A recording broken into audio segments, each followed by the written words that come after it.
বাহ দিদি বাহ, সারা বছর পেছন দুলিয়ে আজ হঠাৎ করে সতী হয়ে গেলে।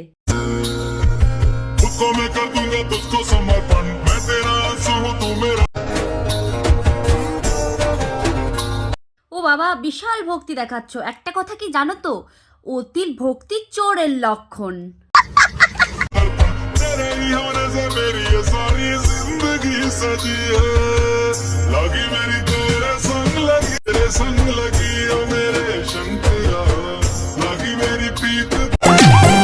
শিবের পুজো আসলেই সবসময় ভক্তি শ্রদ্ধার কথাই মনে আসে, না হলে দেখো বাসে ট্রামে পেছন দুলিয়ে বেড়াচ্ছে।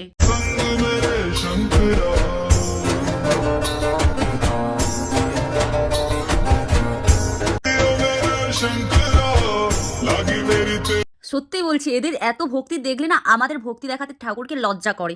সিরিয়াসলি বলছি, কি বলতো, এদের তো সবসময় ট্রাম ট্রেন এখানে পেছন দোলানোর ব্যাপারটা রয়েছে, তাই না? সত্যি অদ্ভুত সব প্রাণী মায়েরিয়েরা। কি বলবো, আর কিচ্ছু বলার নেই। বলছি দিদি, এরপর থেকে একটু বেশিই ভক্তি দেখাবে, কারণ চোরের লক্ষণটা বাড়বে, তাই না? কারণ আইকিউ তো কিছু একটা বাড়ানোর দরকার, তাই না? ভিডিওটা ভালো লাগলে অবশ্যই লাইক কমেন্ট শেয়ার করে দিয়ে দেখা হচ্ছে নেক্সট ভিডিওতে। Bye bye. কিন্তু অনেকদিন দিয়ে ভিডিও আনেনি, আনবো। শরীরটা অসুস্থ তো, তাই আর কি, আনছি ওঠ।